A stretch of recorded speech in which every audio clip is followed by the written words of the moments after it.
அண்மை செய்தி. தேர்தல் சீசன் வந்தால் மட்டுமே தமிழ்நாடு வரும் புதிய தலைமுறை மோடி என்று முதலமைச்சர் மு.க.ஸ்டாலின் தற்பொழுது குறிப்பிட்டுள்ளார். தற்பொழுது இதனை அண்மை செய்தியாக பார்த்து வருகிறோம்.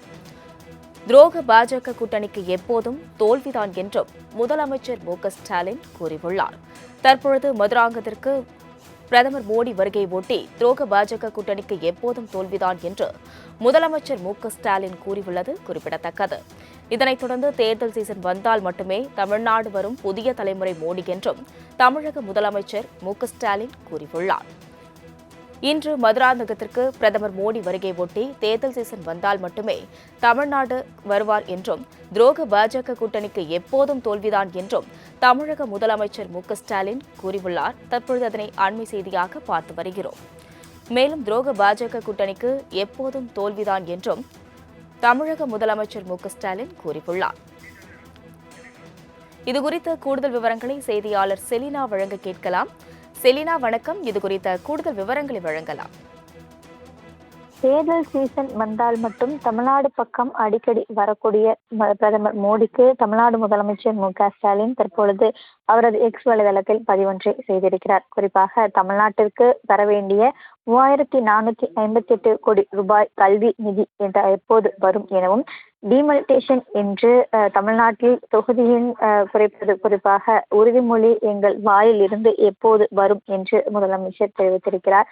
பாஜகவின் முகவர் போல் செயல்படும் ஆளுநரின் அராஜகம் எப்போது முடிவுக்கு வரும் எனவும், தமிழகத்தை பாரபட்சம் பார்க்காமல் தமிழர்களை கட்டிக் கொண்டிருக்கக்கூடிய உங்கள் அரசிடம் இருந்து தலைகுனியக்கூடிய நிதி என்பது எப்போது வரும் என்றும் முதலமைச்சர் தெரிவித்திருக்கிறார். தொடர்ந்து மாநிலங்கள் மீது நிதி சுமையை ஏற்றி ஊரக மக்களின் வாழ்வாதாரத்தை ஒழிக்க காட்டும் ஊரக வேலை திட்டத்தை கைவிடும் என வாக்குறுதி எப்போது வரும் என்றும் முதலமைச்சர் கேட்டிருக்கிறார். 10 ஆண்டுகளாக இன்ச்சாக மத்திய பாஜக அரசு இழைத்து வரும் மதுரை எய்ம்ஸ் எனும் 8வது உலக அதிசயம் எப்போது எங்கள் கண்முன் வரும் என்று முதலமைச்சர் கேள்வி எழுப்பியிருக்கிறார். இயற்கை பேரிடருக்காக நாங்கள் கேட்ட நிவாரணத் தொகை எப்போது வரும்?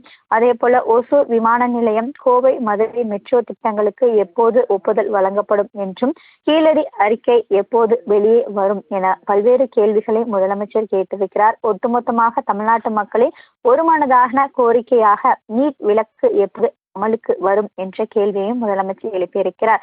தொடர்ந்து துரோகங்களை மட்டுமே செய்த பாஜக கூட்டணிக்கு தமிழ்நாடு எப்போதும் தோல்வியைத்தான் தரும் என்றும் முதலமைச்சர் தெரிவித்திருக்கிறார். குறிப்பாக இன்று பிரதமர் தமிழகம் வரக்கூடிய நிலையில் தற்பொழுது முதலமைச்சர் பல்வேறு கேள்விகளை எழுப்பியிருக்கிறார். தமிழ்நாட்டுக்கு தர வேண்டிய நிதி, அதே போல நீட் தேர்வு, ஊரக வளர்ச்சி திட்டத்தை ஒழிக்க வேண்டும் என்று திட்டமிட்டிருக்கக்கூடிய பாஜக உள்ளிட்ட பல்வேறு கேள்விகளை முதலமைச்சர் எழுப்பி இறுதியாக தொடர்ந்து துரோகங்களை மட்டுமே செய்யும் பாஜக கூட்டணிக்கு தமிழ்நாடு எப்போதும் தோல்வியை மட்டும்தான் தரும் என்று தற்பொழுது முதலமைச்சர் தெரிவித்திருக்கிறார். செலினா, விவரங்களுக்கு நன்றி.